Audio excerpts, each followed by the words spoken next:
प्रिय बेटा माधव, उम्मीद करता हूँ तू कुशल से होगा। तूने तो पत्र लिखना बंद कर दिया है, इसीलिए कई दिनों से मन में एक हुक उठ रही थी। सोचा तुझे पत्र लिखकर दिल की सारी बातें बता दूं। क्या तू हमसे नाराज है? अब तू काफ़ी बड़ा हो गया है, शायद हमसे भी बड़ा, इसीलिए तुझे माता पिता का दुख दिखाई नहीं देता। बेटा 10 साल समय बहुत लंबा होता है। ये 10 साल हमारे लिए एक एक पल जैसे पहाड़ की तरह भारी हो गए हैं। पहले जब तू पत्र लिखता था तो उस पत्र में हम तेरा चेहरा देख लिया करते थे। अब तूने पत्र लिखना भी छोड़ दिया है, आंखों में तेरा चेहरा भी धुंधला नजर आता है। हमारे पास तेरे बचपन की यादें ही रह गई हैं।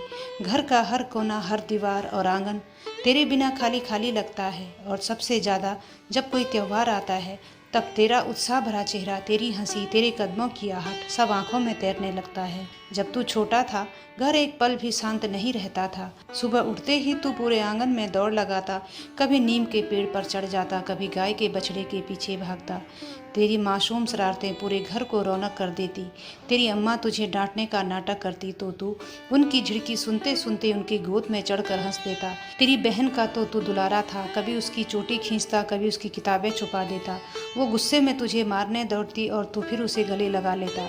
सच कहूँ बेटा, उन दिनों हमारा घर मंदिर की तरह पवित्र और उत्सव सा चहल पहल भरा था। अब वही घर है, वही दीवारें हैं, वही आंगन है, पर तेरे बिना सब जैसे सुनसान हो गया है।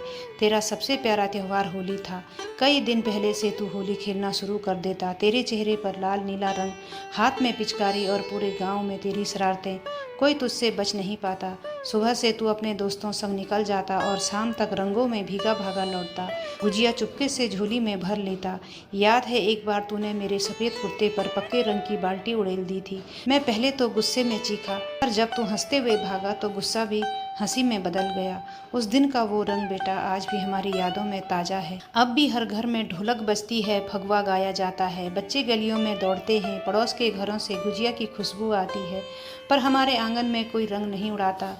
तेरे बिना दिवाली तो जैसे दिवाली रही ही नहीं। तू तो हफ्तों पहले घर सजाने लगता, आंगन की लिपाई करवाता, चौखट पर रंगोली बनवाता और हर कोने में दिए सजाता। पटाखों की थैली लेकर तू गलियों में दोस्तों के साथ कूदता फांदता फिरता। उस चमक में हमें तेरी मासूम मुस्कान सबसे ज़्यादा भाती। अब आंगन में बस 2-4 दिए जलते हैं, दीवारें बुझी बुझी लगती हैं।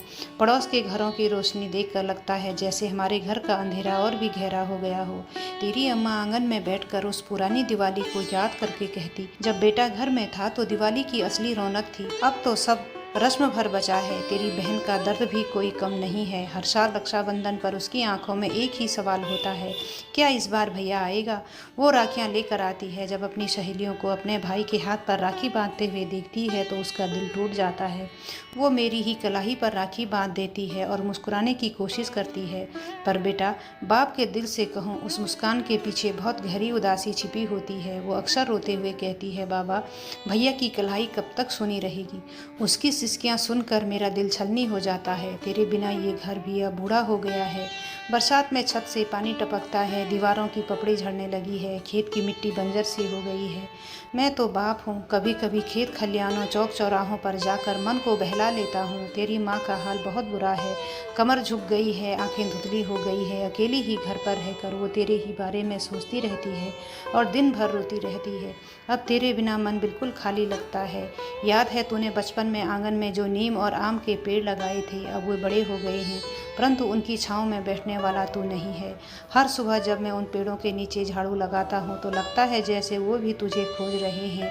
पड़ोस के लोग जब अपने परिवार के साथ खुशियाँ मनाते हैं तो हमें भी खुशी जतानी पड़ती है, पर हमारा परिवार तो तुझसे है। दिल के अंदर दर्द का सैलाब उमड़ आता है।